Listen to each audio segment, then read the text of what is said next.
All right, now we're good. Hope everybody's having a great day out there. Boy, I had physical therapy. Today at 1:30. Then I had some errands to do after that. So I just got back in. I literally just 5 minutes ago, maybe 10. Anyway, just got back in, and so anyway, yesterday. The reason I wasn't on yesterday is our power went out. According to Duke Energy, a car, it was because of a vehicle hitting a pole. So I hope everybody was all right. Hope nobody got hurt. So that's why I wasn't on yesterday. All right, just so you know, that was out of my control. All right. But just continue praying for me. I got 2 more physical therapy sessions to go. At least 2 more.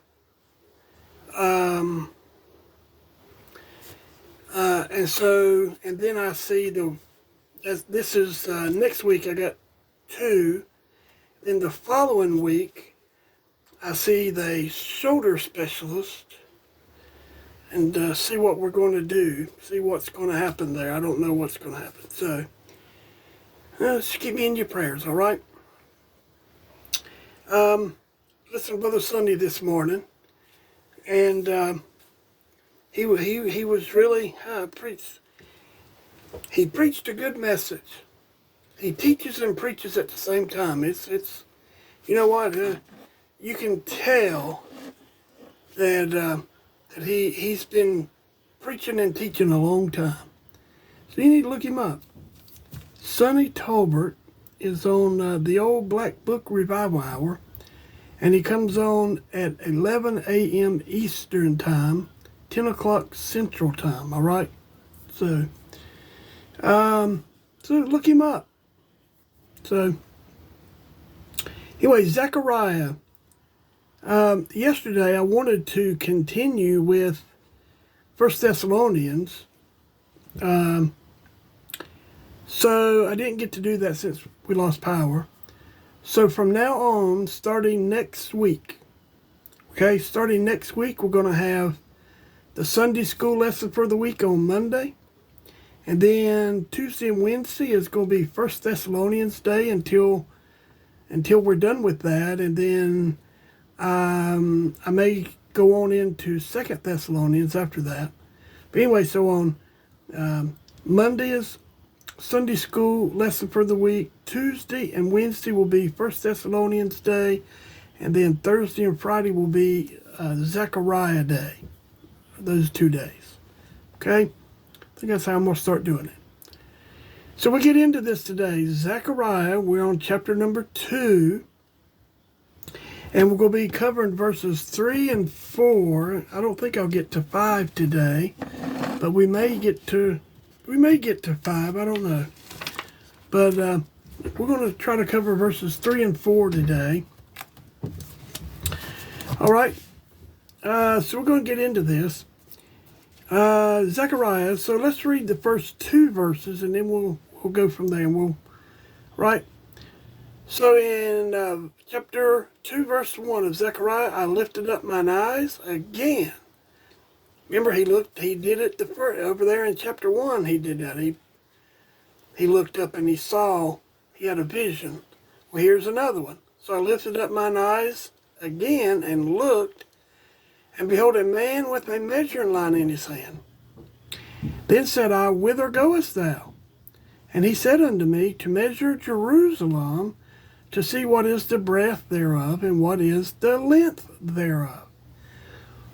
Okay, so then, in verse 3, and behold, the angel that talked with me went forth, and another angel went out to meet him. Okay, so The angel that talked with me, this is the instructing angel of chapter 1, verse 9. So if you remember that, you can go over a few pages, and I'm going to go over in my notes, all right? The angel that talked with me, even there, that's what the verse said. This interpreting angel is to be distinguished from the angel of the Lord. So it's a different angel, all right? It's not Jesus Christ. It's a different one. So this last angel seems to be directly from God and goes to meet the angel which had been explaining Zechariah's vision for him, right? So this instructing angel, that's right.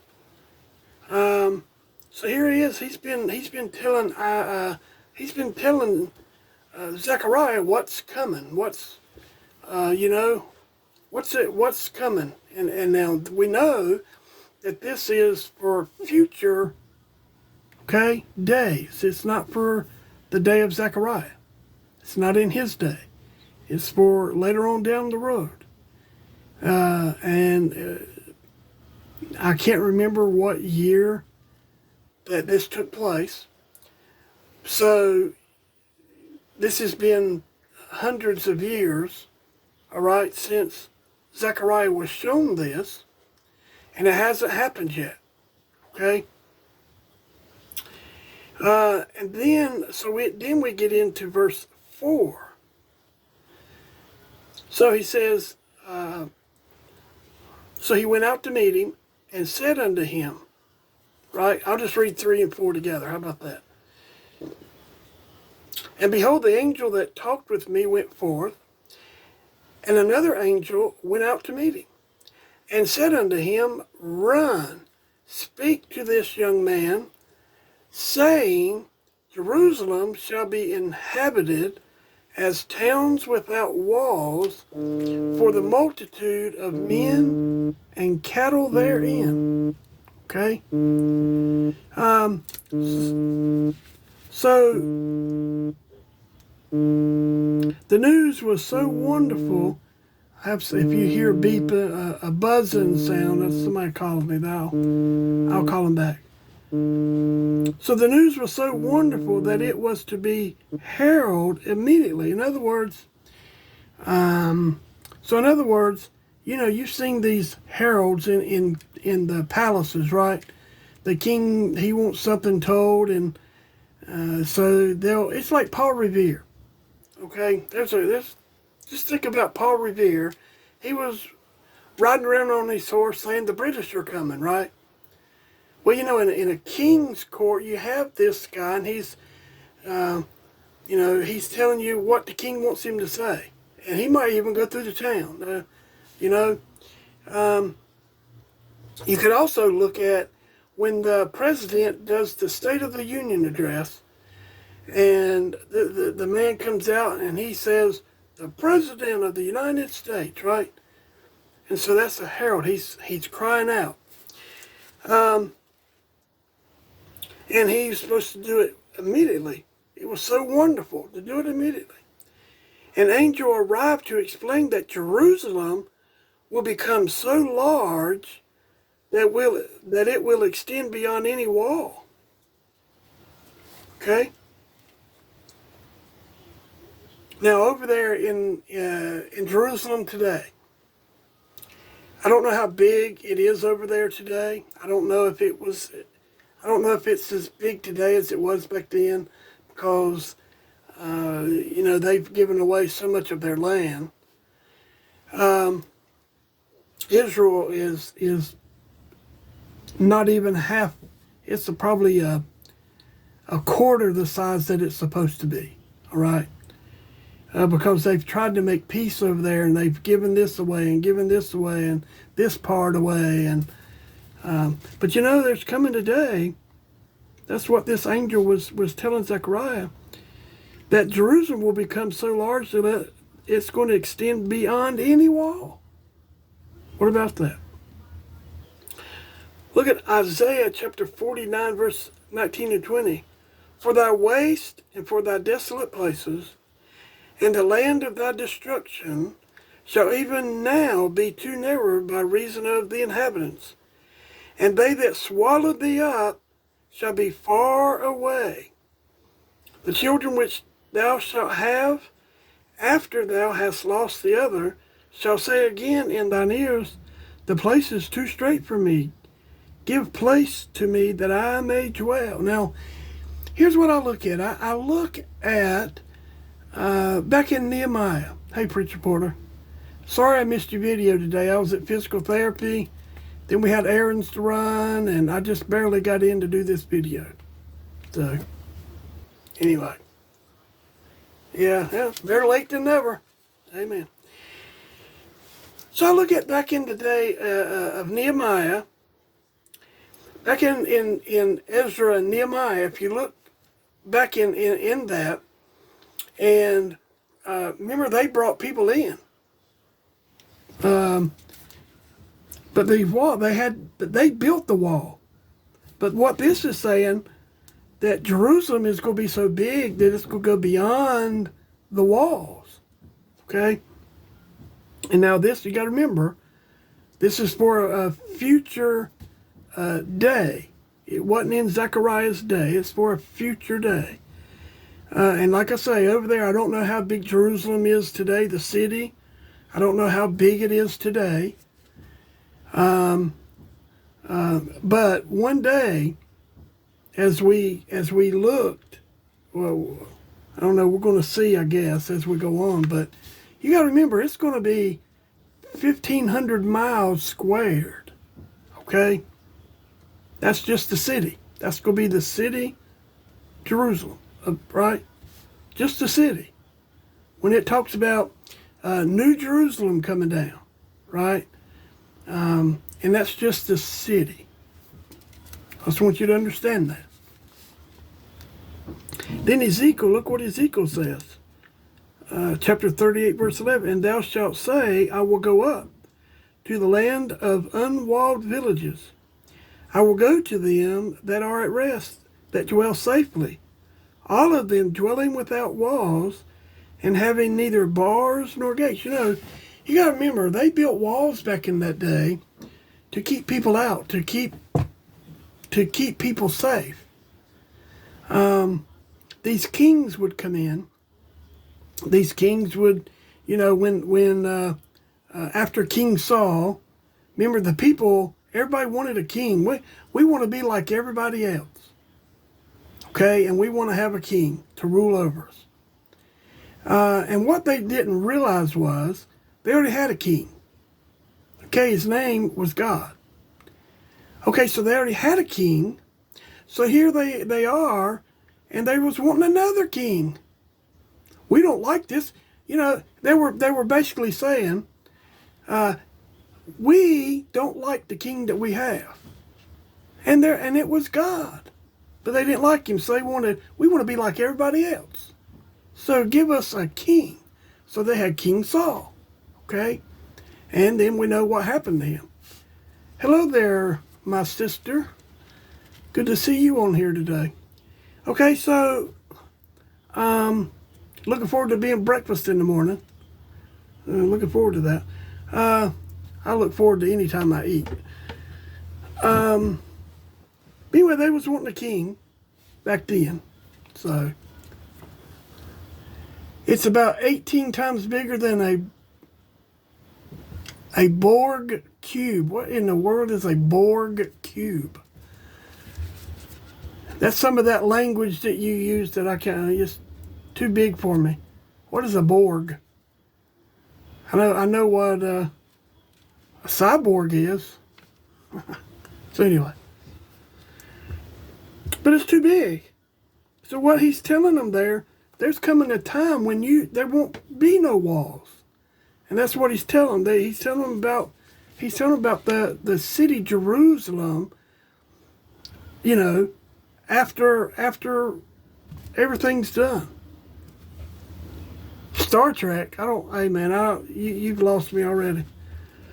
I know about the old Star Trek, and that's about all I know, and I don't even remember. Anyway. So the conditions here described have at no time been true historically. Full realization must be assigned to a future earthly kingdom. That's what it's talking. Look at Nehemiah. Nehemiah chapter 7 verse 4. Now the city was large and great, but the people were few therein, and the houses were not builded. Well, then skip on over to Nehemiah chapter 11, verse 1 and 2. And the rulers of the people dwelt at Jerusalem. The rest of the people also cast lots to bring 1 of 10 to dwell in Jerusalem, the holy city, and 9 parts to dwell in other cities. And the people blessed all the men that willingly offered themselves to dwell at Jerusalem. See, when they were released from their captivity, and they went back to Jerusalem. You had King Cyrus. He was the first one that told them that they needed to build the temple back. Okay, so they went and they built the foundation, and then they stopped. Okay, so 16 years passed, and then they're building. So King Darius, he tells them to go and build the temple. And so that's what they did. And so that's what's going on here. Okay? A counterfeit of this unwalled safety will exist under Antichrist in the time of tribulation. You know what? I look at the Roman Catholic Church, and I look at, Satan. He always has a counterfeit to anything that Christ does, right? He has a counterfeit. And if you look at the Roman Catholic Church and all of their rituals and all of this that they have, and if you look at the Pope and how he's dressed, you can go back in Exodus, and it tells how the, Aaron and his sons, it tells how that they're going to be clothed, right? They have to put these clothes on. It's a mitre on their head, and of course back then we know it was a turban. But if you look at the Roman Catholic Church, if you look at the Pope, he has that on his head, and he has the coat on, and he has, you know what, I've heard, this is not me saying this, but I believe it, that the Roman Catholic Church is a whore church. Okay? I heard a preacher preach that message. And so you got to be careful. Now, I'm not saying all Roman Catholics are wrong. I believe there's going to be people saved just about from every denomination. Okay? Now, I'm not sure about the Jehovah's Witness or the Mormons or the Seventh-day Adventists. I'm not sure about them because they believe they believe different. Okay, they don't believe. I think they don't believe in the deity of Christ. They don't believe that He's the Son of God, and I just believe that that's one of the core beliefs is you have to believe that He is the Son of God, okay? That He did come to die on the old rugged cross to save us from our sin, okay? He came as a servant. And so all this that Zechariah is seeing is for future times, okay? That's just what it's saying, okay? Ezekiel chapter 38, verse 8. So this is in context of Israel's restoration. I guess I wrote this down. So the invader here will make its final bid for the land. Now we're talking about, here's Antichrist. Now we know what's going to happen under the Antichrist. Okay? Hello, Mr. Douglas Van Fleet. Good to see you today. We know what's going to happen under the Antichrist, right?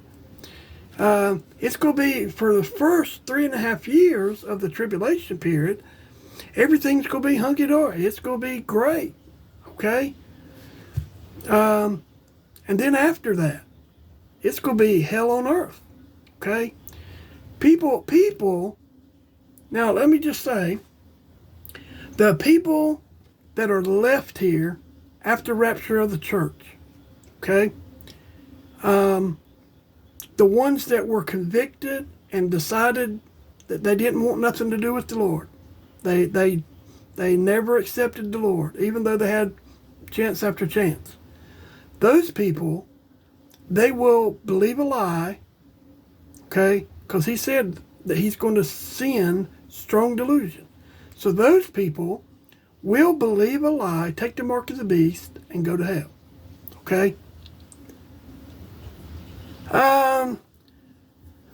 Mr. Douglas wants to know if I was feeling better. Well, I just went to physical therapy, and he stretched me out pretty good.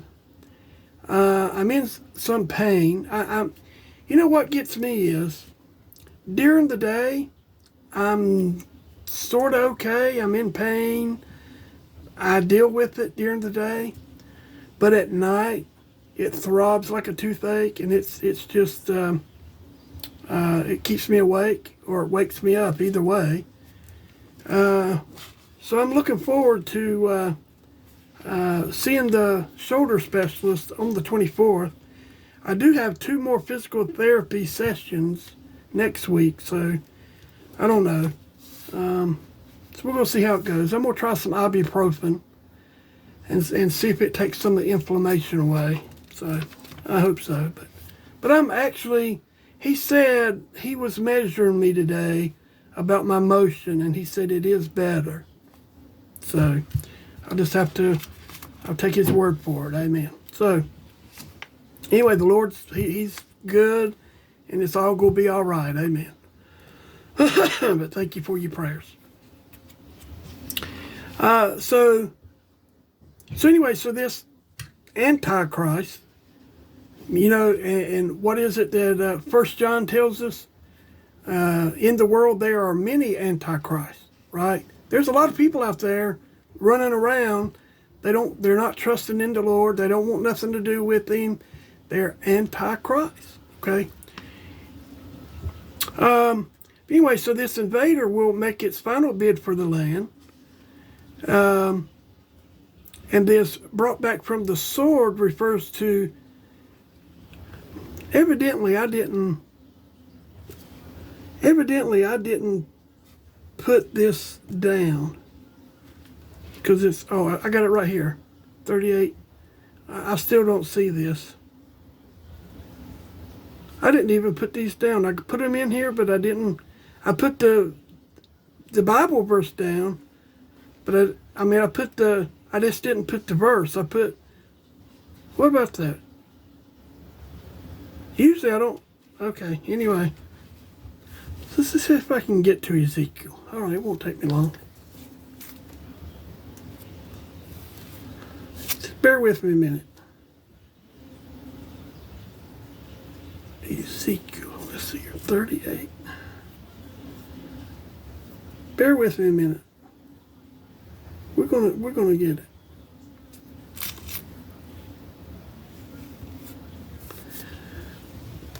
All right.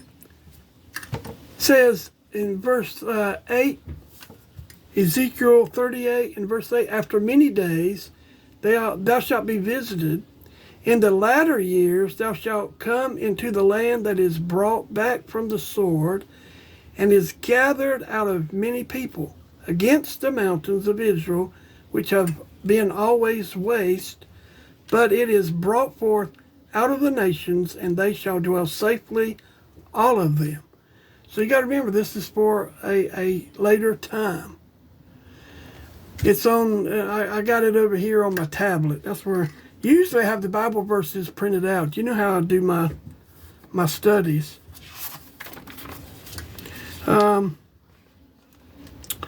So that's what it's talking about. This brought back from the sword refers to the Israelites who have been returned to their land after the sword had killed or scattered many of their people. That's why they were in captivity. The Hebrew word used for brought back means to return or to restore. Okay? So that's a good way to look at it. Gathered is a word also frequently referring to God's final regathering of Israel. So I'm looking forward to that day, right?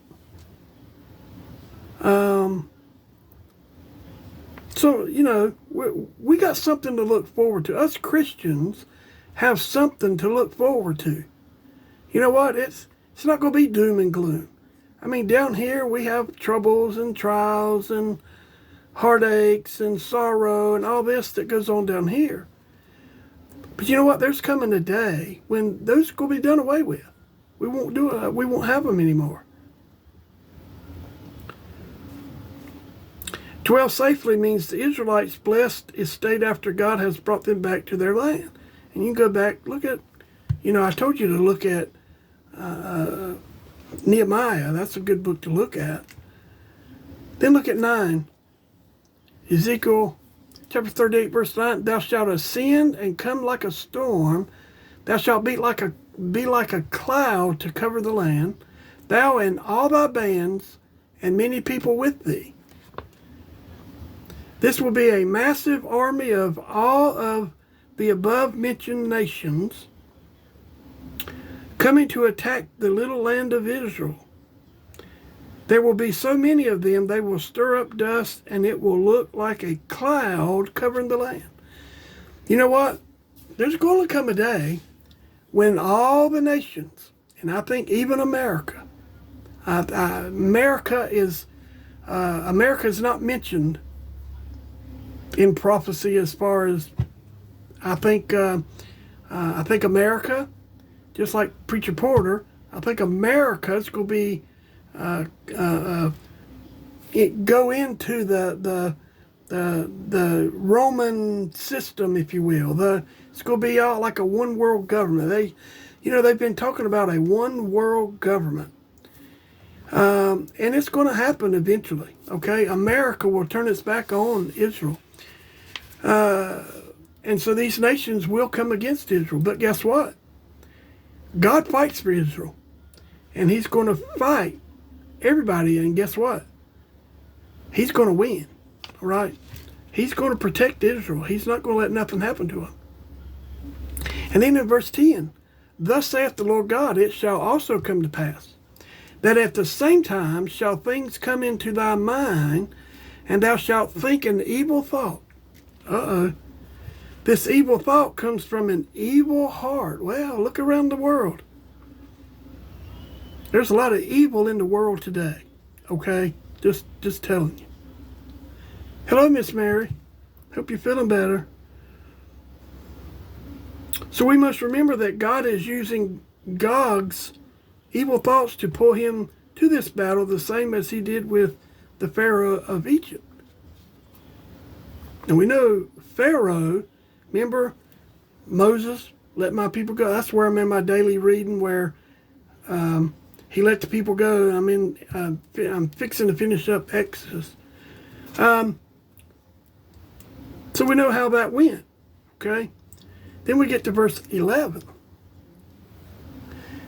And thou shalt say, I will go up to the land of unwalled villages. I will go to them that are at rest, that dwell safely, all of them dwelling without walls, and having neither bars nor gates. Okay? They are such a small nation, and without walls and gates to hold the conquerors back, they should be an easy prey. So this is the evil thought they're thinking, right? We're going to go get them. And that's what's going to happen. These nations are going to... You know what gets me? What was it over there in the Middle East? Israel, and I can't remember what it was now, but remember they had a 6-day war over there. And these nations, I think it was a couple, whichever it was. It's not computing right now. But it only lasted 6 days, and it was done, because you can't go and fight against Israel. Now, yeah, you look at things going on over there today. You look how in October the 7th, last year. It's over a year now. But Hamas, whoever, they went and attacked Israel, right? Well, you know what? Okay, so you got the upper hand for a minute. But you know what? I look at it this way. I don't know what's going to happen this weekend. Donald Trump said if all the hostages weren't released by 12 noon on Saturday, it wasn't going to be good for them over there. So I don't know what's going to happen. But anyway, it doesn't matter because God is going to fight for Israel. It really doesn't matter. Okay, then we get to verse 12. To take a spoil and to take a prey, to turn thine hand upon the desolate places that are now inhabited, and upon the people that are gathered out of the nations, which have gotten cattle and goods, that dwell in the midst of the land. So Israel has become an affluent land because the blessings of God are upon her. Even though they're small, all right? They've given away a bunch of land over there to try to keep peace. But it's going to come a day they get all that land back. Their land has plenty of food and has a warm port to the Mediterranean Sea. This would all be a blessing to them. Now, there is famine in some of these countries today, right? You look around. So this is a key to when this Jerusalem is speaking of. Even today, there are walls which surround Jerusalem. So this is speaking of a future Jerusalem when there will be no walls. Okay?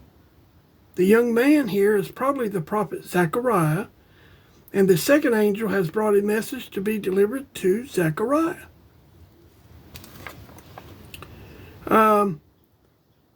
Now, when it says there's going to be no walls here, I believe that is talking about the 1,500 miles squared. Okay, it's the New Jerusalem. Okay, it won't have any walls. So this is speaking of a time when there will be so many people and cattle in Jerusalem that they could not fit in the walled city. Possibly the reason the statement young man was used was to show that Zechariah was not old. Okay? Anyway, that takes us up to verse 5. So we'll pick it back up there tomorrow. I hope this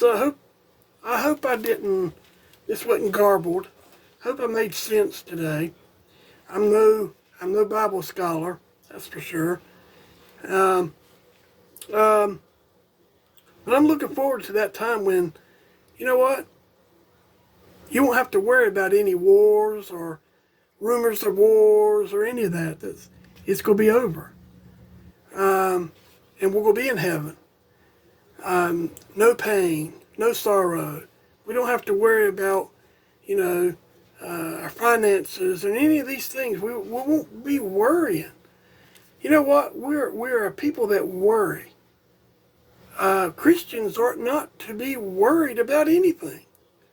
Now, I know we are. We're people and, we got health problems and this and that and the other. But really and truly, we shouldn't be worried about anything. Because we have a Father that takes care of us. He's going to give us what we need. What is it? Philippians chapter 4:19, I think, or whatever it is. Says that he's got it all. We can depend on him. He's going to take care of all our need. If you notice, he didn't say needs. He says need. Okay, singular. He's going to take care of it all. We just got to trust him that he will, right? It's on our part to trust him. Okay? And we'd be better off if we did. About everything. Now I know before we go to Walmart and shop, we don't pray. Right? We don't pray. We should pray that we get a good deal, Our money will stretch farther. We should do all these things. If you're going to the Shelby Walmart, you better pray for a parking spot, or you're going to be walking all the way down to be walking for a mile. Okay? We were just at the Shelby Walmart. I do not like that store. I only go in there when I'm in town and I need something from there. That's it. Usually we go to the charitable Walmart where it's not as busy. Anyway, hope you got something out of this today. I really do. And like I said, we'll pick it back up with verse number 5 of chapter 2 of Zechariah, Lord willing, tomorrow. All right? Anyway, continue praying for myself and this. But man, there's all kind of people to pray for. There's Kimberly Emerson. There's, forgot her name. Man, I can't remember her name now. Cindy Angel. There's a guy in our church, Paul. Boy, I just don't remember his last name. He's been having a time with a kidney stone that was too big, and so he had to have surgery the other day to get rid of it. So be in much prayer for him. Many others. My wife. My sister was telling me about, her name is Donna. Her husband passed away unexpectedly, and this was yesterday or the day before. Okay, so be much prayer for that family. The families in western North Carolina. The families that were on that plane crash in Washington, D.C., the plane and the helicopter, and the one in Philadelphia, those families. There's so many people we can pray for on a daily basis. So, anyway, hope you got something out of this today. And like I say, Lord willing, I'll be back on tomorrow. Hope you have a good evening. Till then, may God bless.